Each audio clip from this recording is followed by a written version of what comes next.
Later at Milan College, the prince walked through the campus. Students cheered happily. It had been days since they last saw him, but his mind was elsewhere, lost in memories of childhood. A student approached. "Your Highness, the student union president is waiting in the gymnasium. Please meet him." The prince hesitated. "But I was told to go to the conference room." The boy shrugged. "I don't know. Maybe it's about the support meeting. Please check." The prince agreed and entered the gymnasium. But instead of the president, a boy stood there with anger in his eyes. "Don't come closer. If you get even a scratch, it will dishonor the royal family. Your entire family will be punished." He pulled out a knife. "Because of your royal family, my father was executed. I will take revenge on you." He lunged at the prince. The prince recalled bitterly, "Incidents like this have happened to me many times. That's why I withdrew from the world, always cautious, always suspicious of others." Just then, voices echoed from the basketball court. "Don't think you're stronger. You'll lose." The prince smiled faintly, watching the students play. "I hope what I fear never comes true." Suddenly, Aishwarya shouted, "Your Highness, look out!" Xing's attention snapped to the prince. In that moment, the prince stumbled and fell straight into Xing's arms. Both of them blushed, embarrassed. Aishwarya smirked. "Just as I expected, the personal bodyguard saves the prince." The game continued. A student threw the ball into the basket and shouted, "I win!" But his eyes lingered on the prince and Xing, who were still close together, confused and flustered. The prince whispered, "Thank you."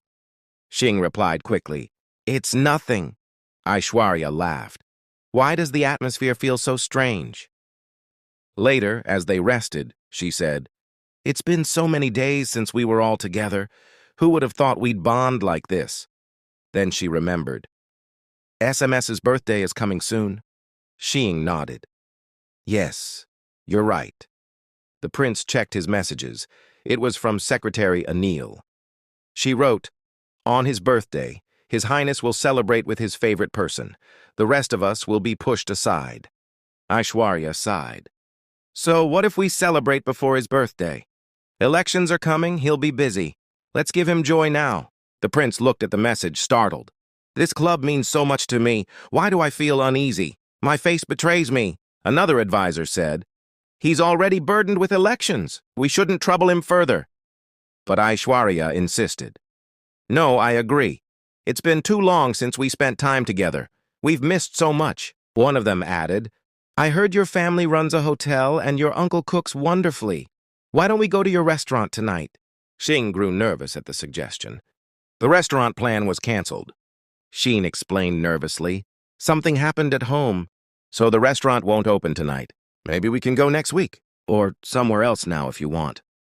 He tried to cover the situation, but the prince stood up firmly. "No need. Your date isn't important. The bride's party already has one of its key generals, Yunus Khan." The prince's gaze grew sharp, and the chapter closed. In the next chapter, the bride praised Yunus Khan. "I must thank your son. Without him, I would never have uncovered the enemy's plot. At such a young age, he already knows how to turn foes into allies and use situations to his advantage. Like father, like son." The general smiled humbly. "You flatter him too much. He is not so courageous, just different," the bride reminded.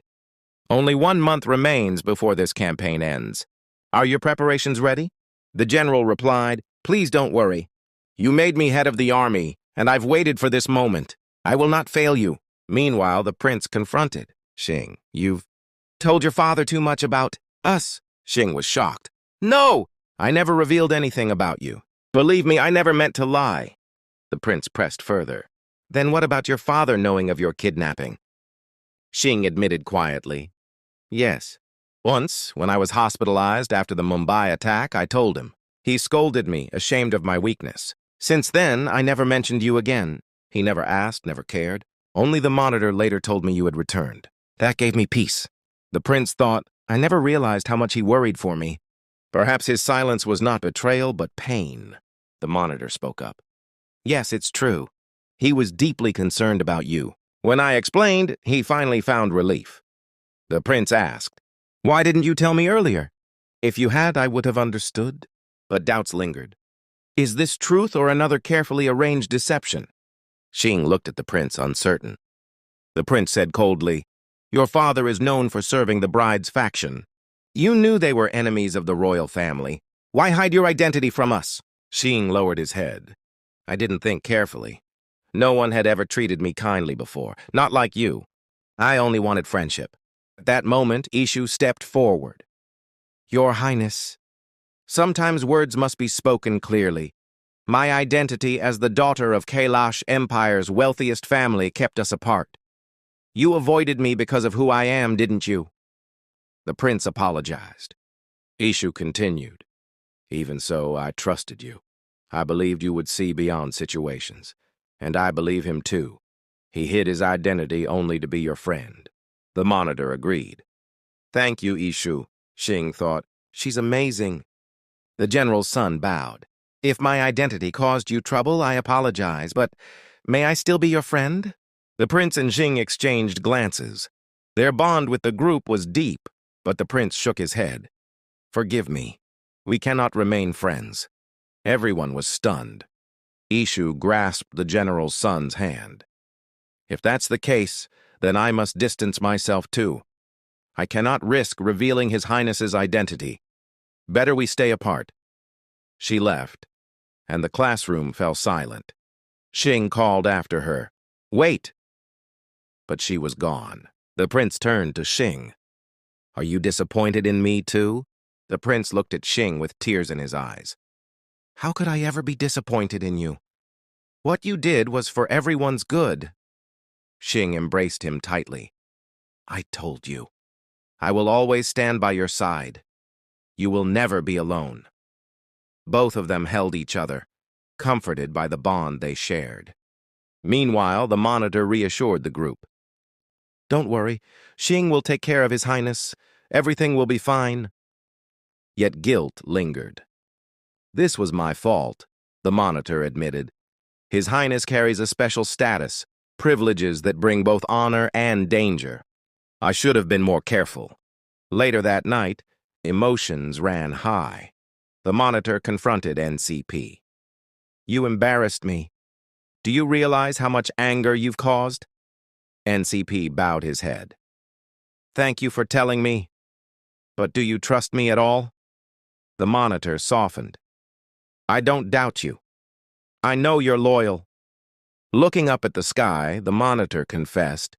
At first, when I learned your true identity, I suspected you. But then I saw your courage.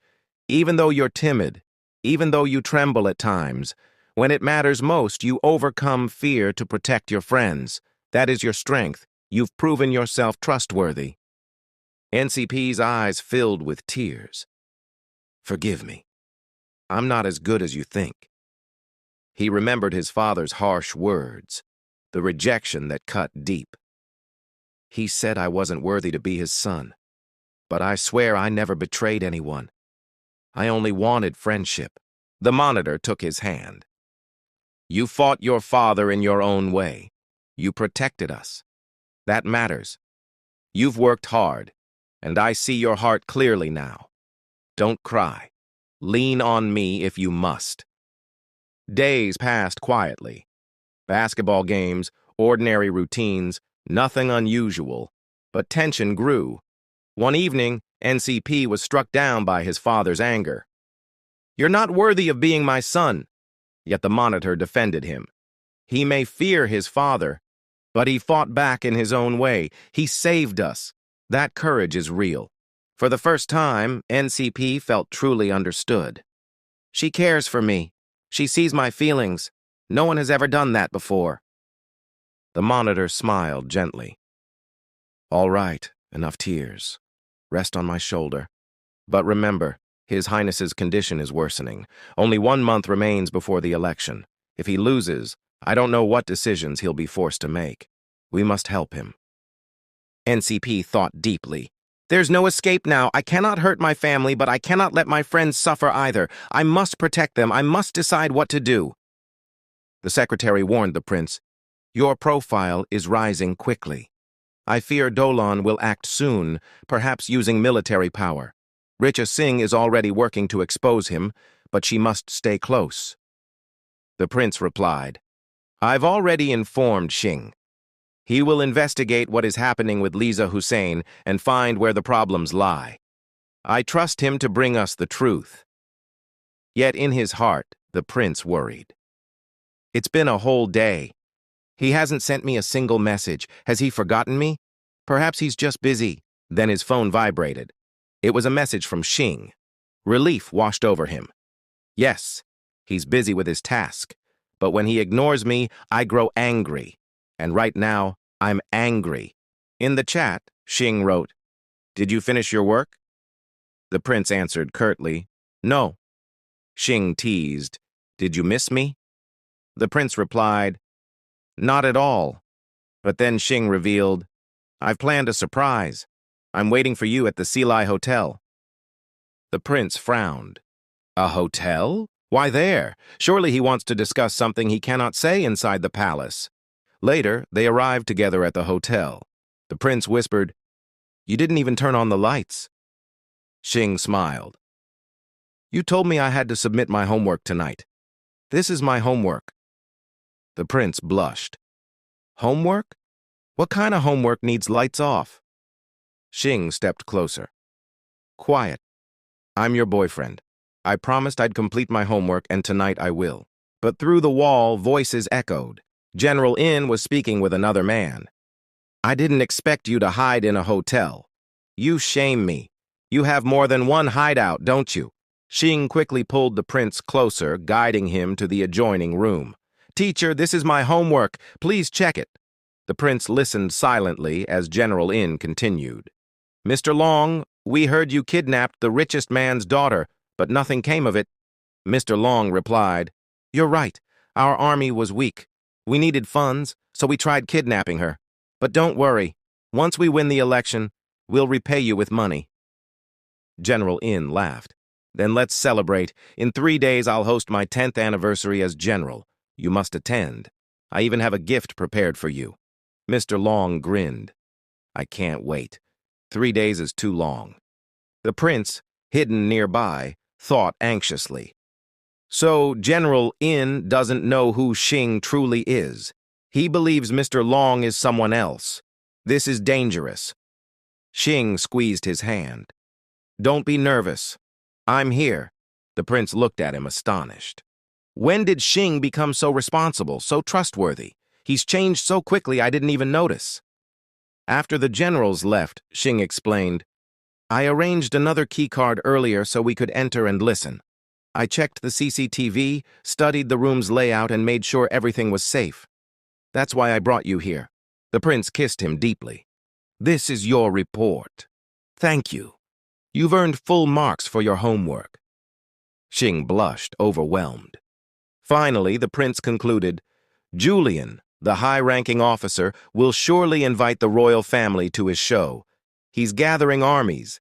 There must be a scheme. But remember, he still holds the army my grandfather lost 10 years ago. That debt must be repaid.